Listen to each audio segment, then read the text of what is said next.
Christ is among us. This is Father Demetrius Nikolodakis of St. Matthew's Greek Orthodox Church in Blandon, Pennsylvania. I pray this finds you all well in the midst of all that's going on around us. And praying that we begin to prepare, which is what the focus is going to be for the next few talks, for the upcoming Orthodox Lent, which begins Monday, March the 15th this year of 2021. I want to talk real quick about why Lent. Where did it come from? How did it evolve? And we know that there's a time of fasting. Fasting was seen as not simply physically dieting, as it were, but the idea of learning self-control and harmony with the Lord, understanding our appetites. Do we sense God's hunger for us? Do we have hunger for God? Do we see God as something we hunger for as much as anything else that we have desires for? Very important thing, but the idea of harmonizing through the physical activities of our lives, they do have an effect on our psyche. We know that, even whether it be negative practices or positive ones. But the purpose of Lent seems to tie into the idea of Pascha, the celebration of the Passion, death and resurrection of the Lord Jesus. And also, the practice at the time was that people being baptized were baptized, in fact, at Pascha, unlike today, where a lot of people will schedule a baptism for themselves or for a child or what have you. In the early church, everyone was baptized one time of the year, pretty much, and it was Pascha. Sometimes there would be other feast days that were, no pun intended, a spillover into having baptisms. And then apparently the Feast of Theophany could be a time like that. Pentecost, potentially. For us as Orthodox, any of the liturgies where we hear Galatians 3:27 being sung, as many as have been baptized into Christ have put on or been clothed in or with Christ. Alleluia. In place of the Holy God, Holy Mighty, Holy Immortal, just before the reading of the epistle. That is indicative that there was some kind of a baptismal connection with that liturgy. But primarily it came from Pascha, dying and rising with Christ, the preeminent celebration in the year for that. In light of that, Lent seems to have evolved as a time for preparing the catechumens, and we know eventually it went from a certain period of time to definitely, it seems like by the late 2nd, early 3rd century, many places, what we now know is the 40 days before Holy Week, but the last stage of preparation for the catechumens who are going to be integrated into the life of the church. And if you can imagine, if everybody was baptized at that one time of the year, John Chrysostom later, of course, this is post-Constantinian, but at that time, sometimes they would baptize 400, 500, 600 people, Pascha. And you can imagine how late those services used to run in that way, because they would begin with sunset Saturday night with the Vespers of Pascha, what we call, and not really, Holy Saturday, quote unquote. That Vesper service that we do Saturday mornings in many parishes is actually the Vesper, meaning the evening service of Pascha, the original Pascha service, according to many liturgical historians. And that was baptismal in its frame of reference, and the baptisms would begin then and go throughout the night, and when they were finished, then they would conclude with the readings and the celebration of Christ's resurrection, and so on and so forth, which I'll get into a little more at some point in time. What has evolved has been 3 phases of approaching Lent. And I like the fact that in the wisdom, the pastoral wisdom, I should say, of the church, that we gradually move into things. We know this from as we begin to abstain from meat, which was something that in the day of our ancestors, spiritual ancestors, the day of Christ in the early centuries of the church, meat was something that was only had by wealthy people and or special times of the year. I know my father, who grew up in Greece, lamb was not something that was a standard staple weekly. It was like Christmas, Pascha, those were the time. Otherwise, it was chicken, but actually in my father's case, a lot of the people of Greece, fish, and so forth. And so you have this gradual moving, slowly getting rid of the meat, and then slowly getting rid of dairy. And basically what you have in the fasting of the church is what the poor people ate: dry foods, vegetables, and so on and so forth, limitations on things, and so forth. So while fasting may have been at times total abstinence from actually food products, we know that in the first century, actually, into the second, the Wednesday and Friday fasting was abstaining for one day from actual food. Though the neat thing was the extra food they wind up with, the Christians would share with other people, those in need around them, in that way. But I think as fast days extended, like, of course, what we call Lent, which is actually a Latin word that means springtime, going into 40 days, and then a week of Holy Week itself, that people who work and still had to continue their livelihood couldn't just live on water and simple juices and things like that. So that's why they talked about abstaining from certain kinds of foods and so on and so forth. With that, though, there is the understanding, though, that this has to do with also the relationships between people in the church, and also the church with outsiders in that way.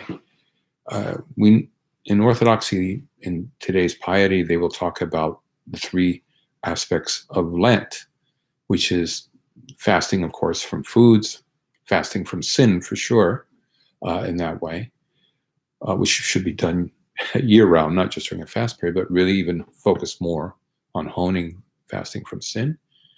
But also the idea that if you fast from certain things, but still are hateful to other people, speak hatefully or whatever, John Chrysostom, one of his great lines was, you talk about fasting from meat, and yet verbally you tear into your brother and sister and devour them.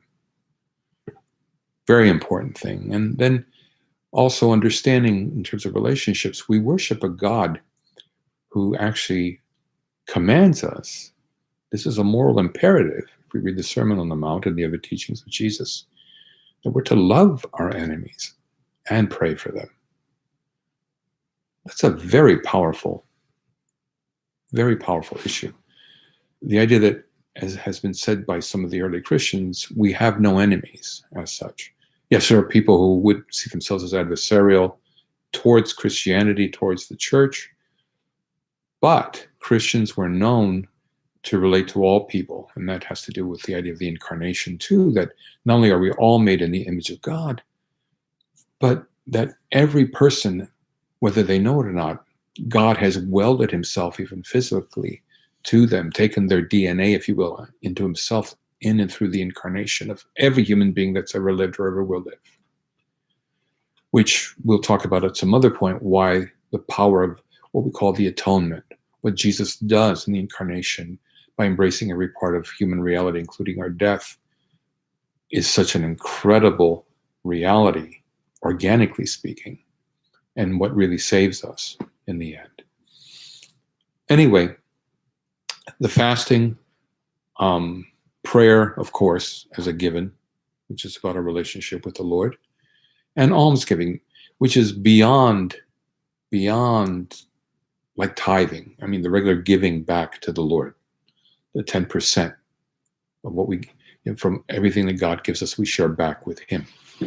Yes, that's regular. But then there's what's beyond that, the kind of ministries, the help to other people and other situations. Again, looking outside of ourselves.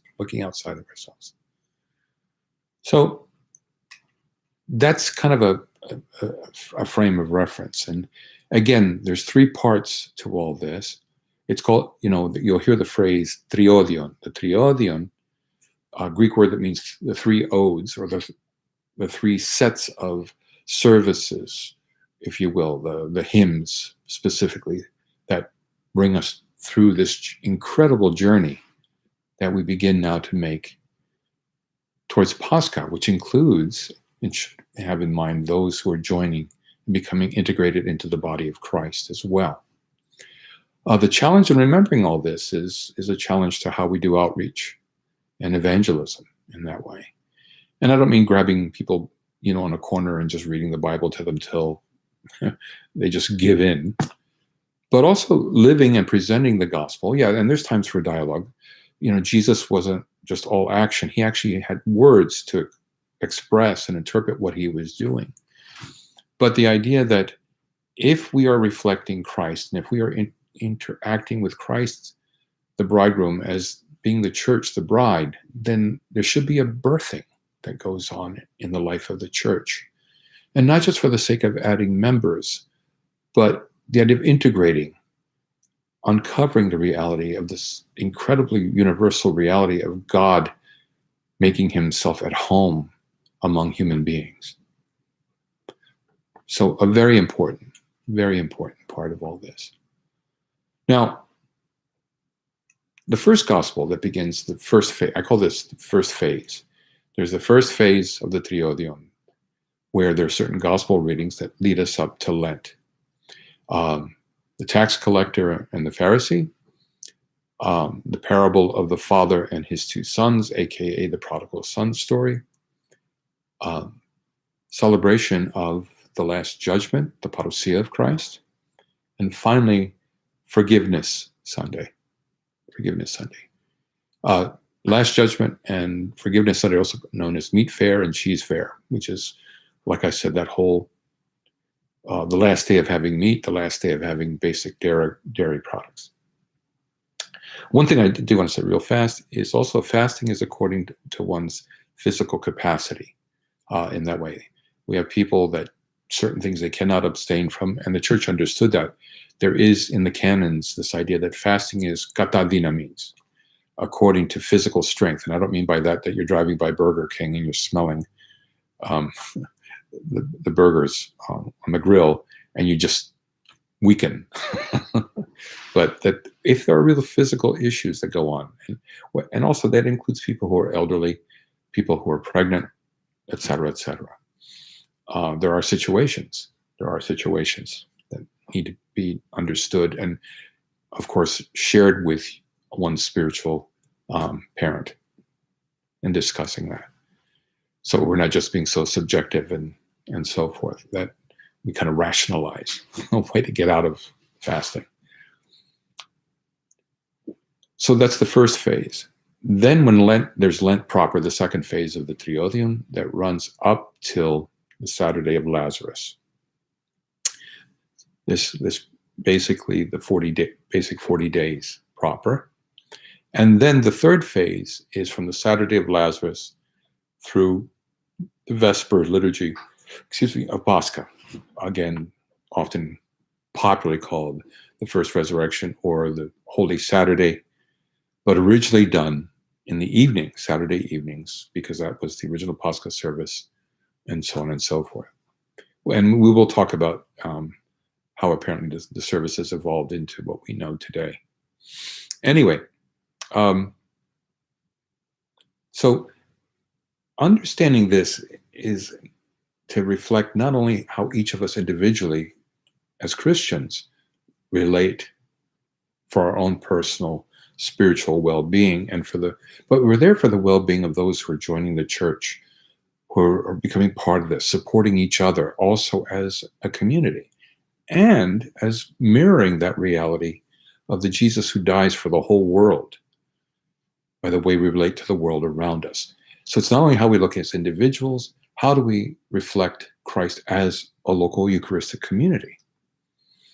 And by that, it means that does our worship transform us in a way that we become more like Christ evident to the world around us, reaching out to the world around us in that way. That liturgy's purpose is not to make us more self-enclosed and all about us, but about God and his project to bringing his rebirthing, healing grace to the world around us that will finally uncover at the parousia what Jesus fully accomplished in the incarnation, death, and resurrection / ascension that took place. So to understand that, and I think that's a very important facet, it's not just for our personal piety, it's also for how we transform and heal as a church. Of course, every liturgy, every service is to do that. And that's what I tell people, it's not only the bread and wine changing, it's us, like the bread and wine, uncovering, manifesting, physically even, if you will, the presence of Christ here on earth as in heaven, even in every local situation. How we relate amongst ourselves, not only within our families and friendships, but how we relate with each other as an Eucharistic community, how we relate to each other as Eucharistic communities, which sometimes we see churches get into competition and jealousy or what have you, rather than supporting each other. How we relate to the world around us in the local community that we live in, and so forth. Are we a blessing to those around us? Now, I want to just slowly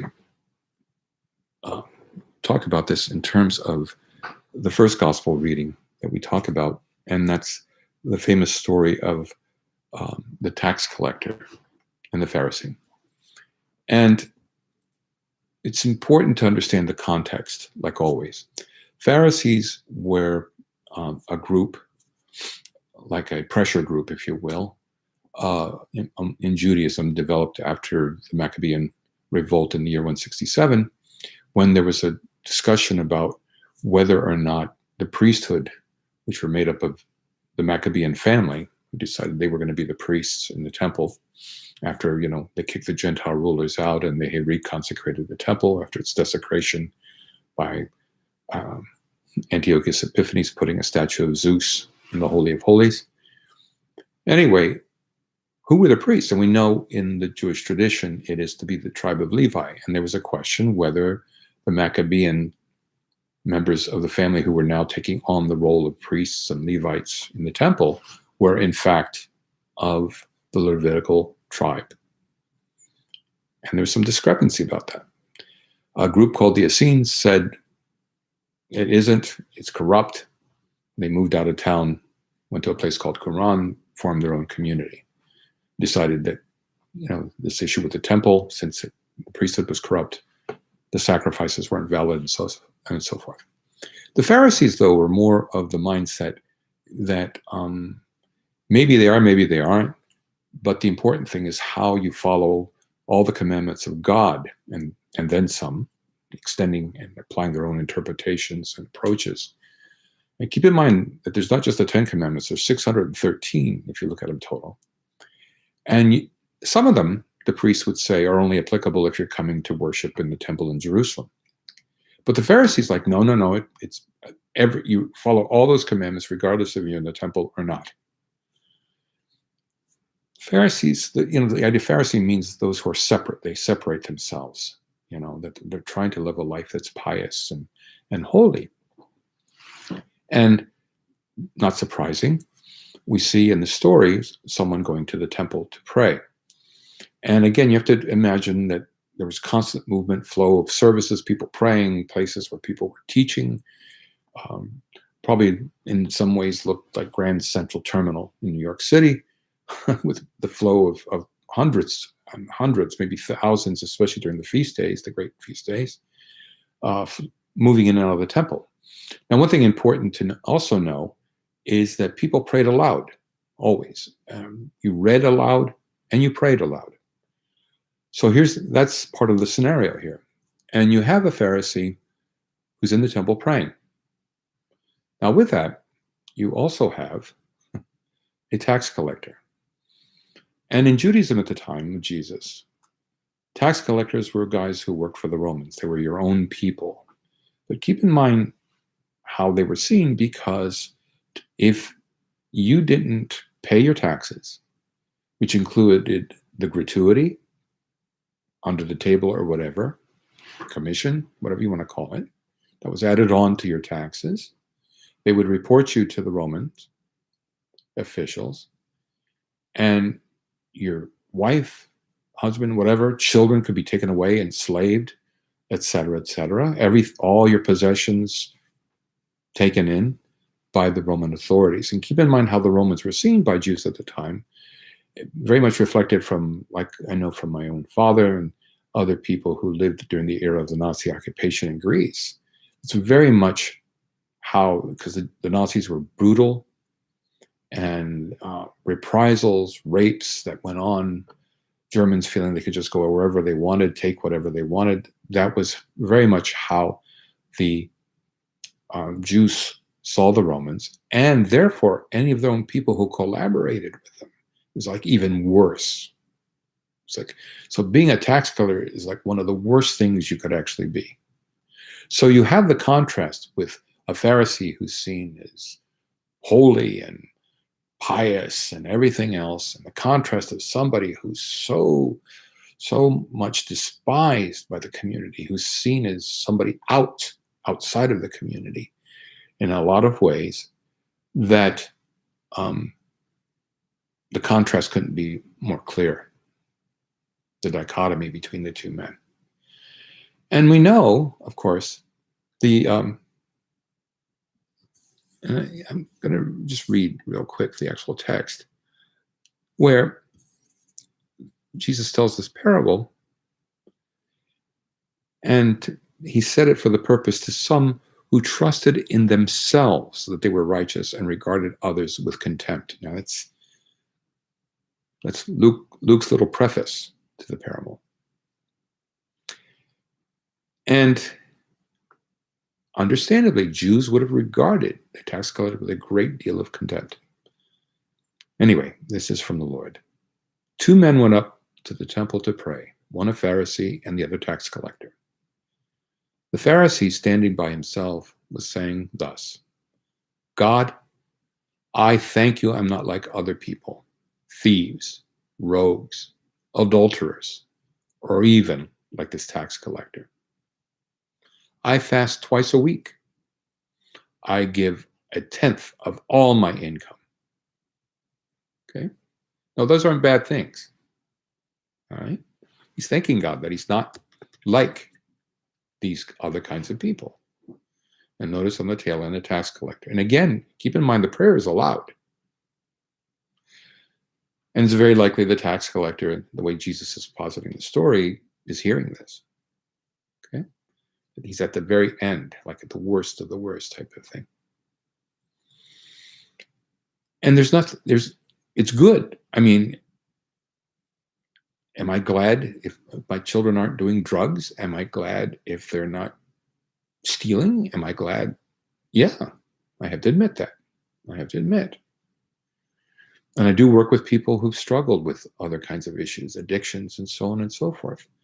And you know, how many times we say there, but for the grace of God, you know, I could be in the same situation. But the tax collector, standing far off, would not even look up to heaven, and was repeatedly hitting his chest and saying, God, be merciful to me, a sinner.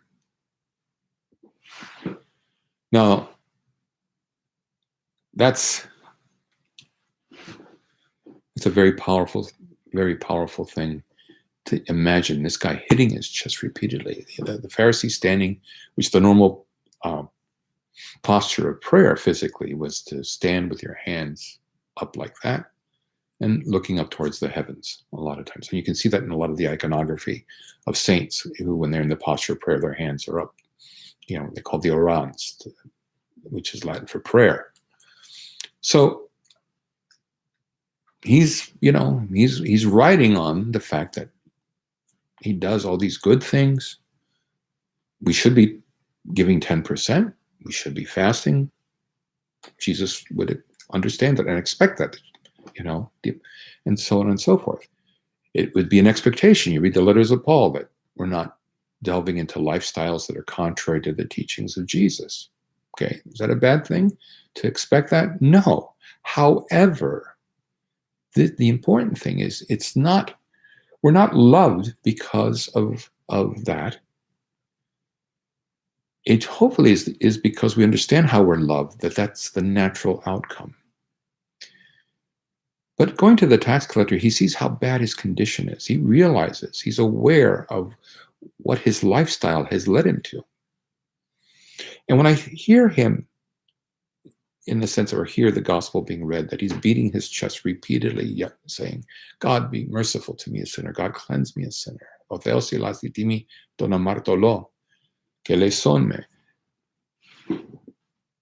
I actually, and I think of people who've struggled with addictions and do struggle with addictions.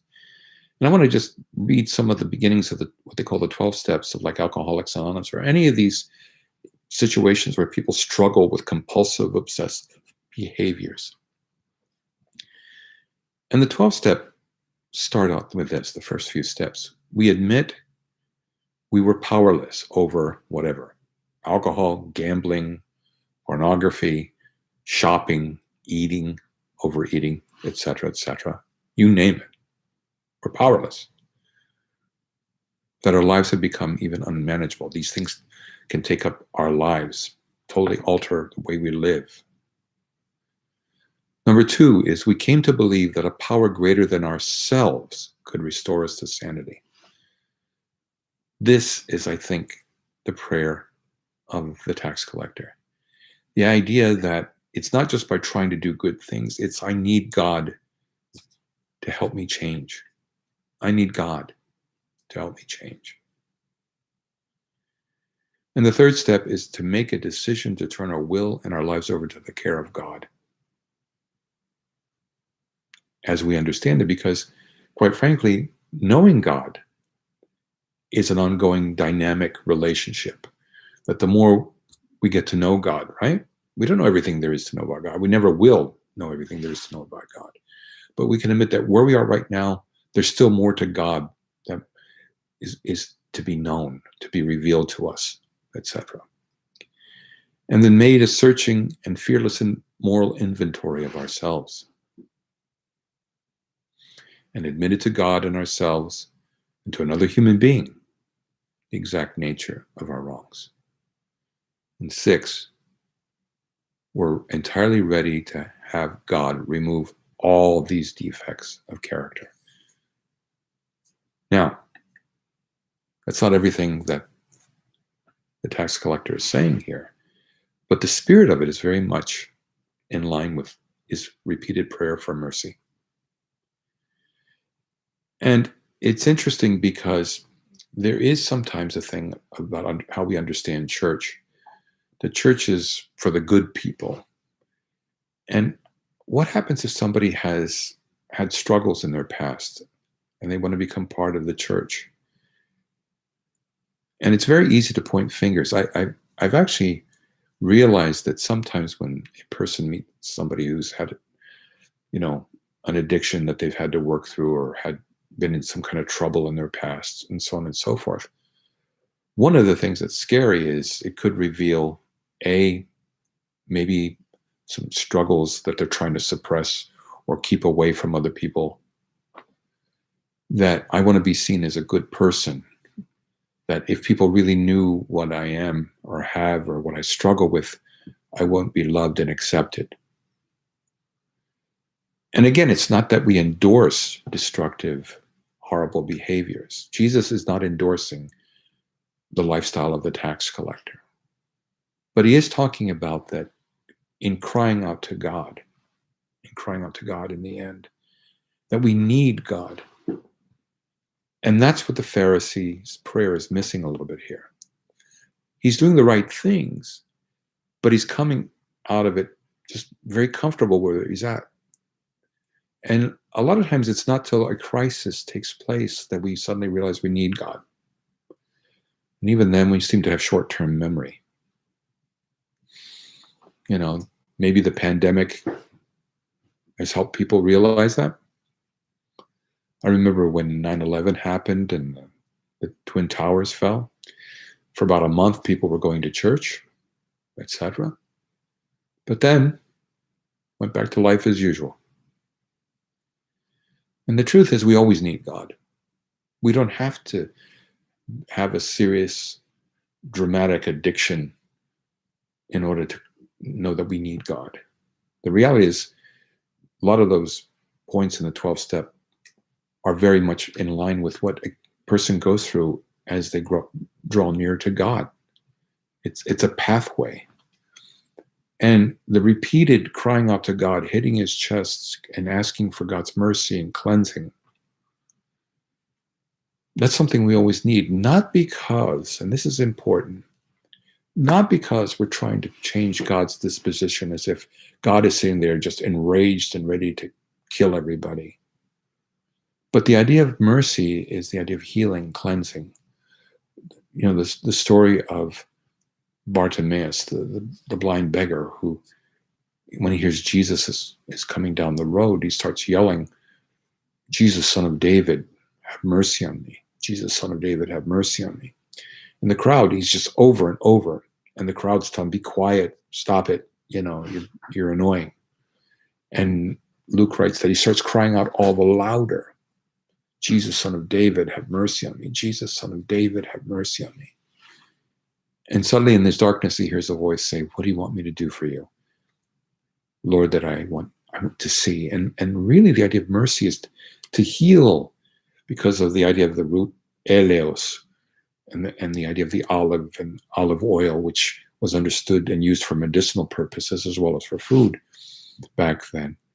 That to heal my ability to see, that I see you, that I'm blinded. I'm so caught up in my own world and my own self and my own fears and my own appetites. Help me to see, coming out of it, that we need God. Yes, we need God. Ego-centeredness says, "Oh no, we can do this ourselves," right? Just check off the list. I do some good things, God, etc. And if we read some of the judgment stories, like Matthew chapter 7, that doesn't always work too well. And Jesus points that out in the gospel today, because he says, "I tell you, this man," meaning the tax collector, "went down to his home made righteous rather than the other. For all who exalt themselves will be humbled, but all who humble themselves will be exalted." And the idea of humility, and not that I have this down by any stretch, but I've been blessed to meet some genuinely humble people. And humble people are not those who disparage, always putting themselves down, etc., etc., etc. The humble person is somebody who rests in the reality that God is ultimately in control of everything. They don't have to knee-jerk react, because God's there, the God they know we all need. And realizing God will and is there, will be and is there for us. They can rest in that, and they can accept that no matter what happens, God is ultimately in control.